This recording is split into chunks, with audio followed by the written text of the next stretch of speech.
So I think something a lot of runners really fear is actually the words tear, especially if they recently were diagnosed with a hip labrum tear. So let's jump into this one because I've got some really great information for you guys on hip labrum tears and how you can get back to running quickly. It's about getting to the root problem.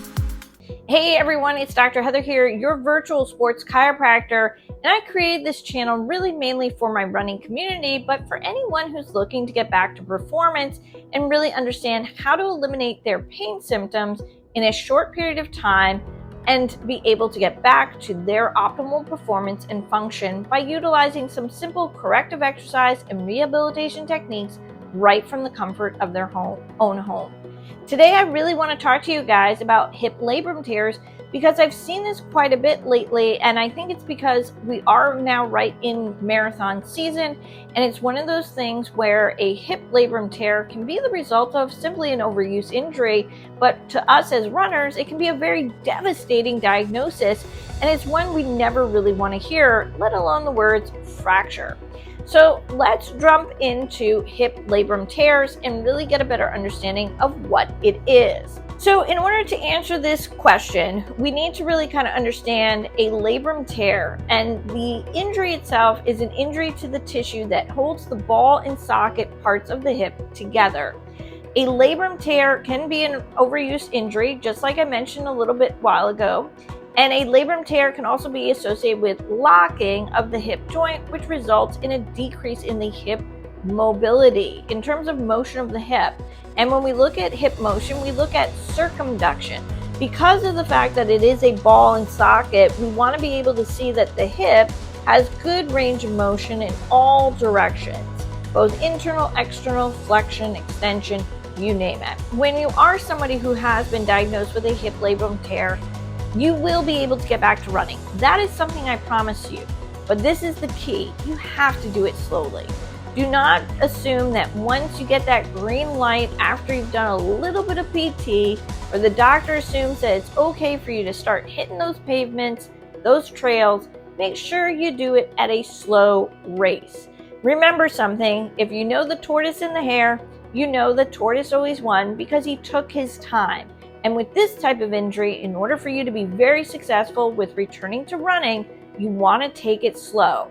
Now, this is going to be kind of my guide for you guys. These are my top recommendations when really returning back from a hip labrum tear, and how when I work with clients virtually and both in person, how I help them achieve the exact same thing. And that's exactly what we're going to do for you. All right, here's tip number one. Tip number one, no surprise, go get a gait analysis. This is something that's really key. Now, a majority of our local running stores may actually do a gait analysis. And if they don't provide you with a gait analysis, well, you're in luck, because that's something I actually do for my running community for free. Yeah, I said free. So doing a gait analysis will really kind of unlock what is actually happening as you begin to run, especially post-injury, because guess what's going to happen is your subconscious is going to turn on. It remembers that there's an injury there, so you're going to start to change the way you land that foot and ankle on the pavement, how you're going ahead and pushing off, the amount of effort you put on that injured side. So this is where it is really important to get that gait analysis so we can uncover those muscle imbalances, those compensating patterns, and get them off the table, put them off to the side, get them fixed, get them corrected, and then keep moving on. So that's my tip one, get the gait analysis. Tip number two, it's going to kind of coincide with the gait analysis, and that's to go get a functional movement screening. Now, if you are somebody who's working out at the gym, maybe you do have access to a personal trainer, maybe you've heard this word before by watching one of my other videos on functional movement screenings, and if you haven't figured it out yet, I'm really big on really understanding our biomechanics, our movement patterns, in order to see increased performance. A functional movement screening is really going to uncover those muscle imbalances. It's going to reconfirm what's been going on in that gait analysis, and the two together are going to help you explode in terms of getting right back to where you need to be and get you feeling awesome for that upcoming event. So that's my tip number 2, is get that functional movement screening done. The second is going to be create a balanced running schedule. Now, this is something I see across the board, especially with my triathletes who just assume they need to every single day run, swim, bike, run, swim, bike, and then they're wondering why they have all these different types of shoulder labrum tears, hip labrum tears, because it's just such massive overuse to the body and that your body just can't handle it. So by creating a balanced schedule, meaning like, Monday is going to be 4 miles, Tuesday, I'm going to go ahead, I'm going to do maybe more correctives. Then Wednesday, I'm going to do maybe 3 miles. And then Thursday, I'm going to do maybe a yoga class. Friday, maybe I'm going to go back and do a swim. And then Saturday, do a long run and then have a rest day completely.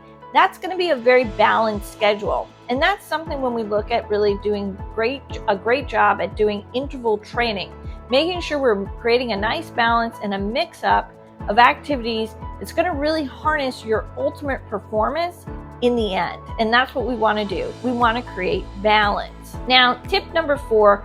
Now, this is one of my favorites. This is something I give to all of my runners that are out there because it's like a secret little weapon, swimming.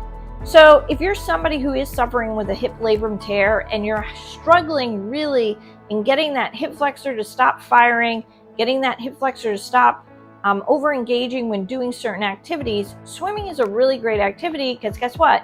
The hip flexor isn't really put into the picture. What happens is we're getting our quad, our glute, and our hamstring to work a lot better. But the better thing is we're also increasing ankle mobility and ankle strength while utilizing flippers in the water. Now, this is something that I'm going to give you guys, and I'm going to throw it in here. So if you've watched the video this far, click down below, grab my swimming PDF. My swimming PDF is a 1-pager, very simple. It is the swimming program I give to all of my triathletes who've gone ahead and shaved off 4 minutes of their total time. Now that is substantial. So if you're somebody who is preparing for a half, full marathon, or even your first triathlete, I'm going to tell you right now, go ahead, grab that swimming program. It's going to change your life. And it's a nice challenge. It's a nice mix up for the workouts. So throwing swimming in the mix is going to be the next key component and tip for you. Now, the next one that I want to talk to you guys about is making sure we have recovery days. So this is something I started to talk about when we were talking about creating that balanced schedule. Having a solid recovery day where maybe you are focusing on more stretching, yoga programs, maybe you also are mixing in a little bit more with soft tissue, whether that is going and getting a massage or utilizing massage balls, foam rollers.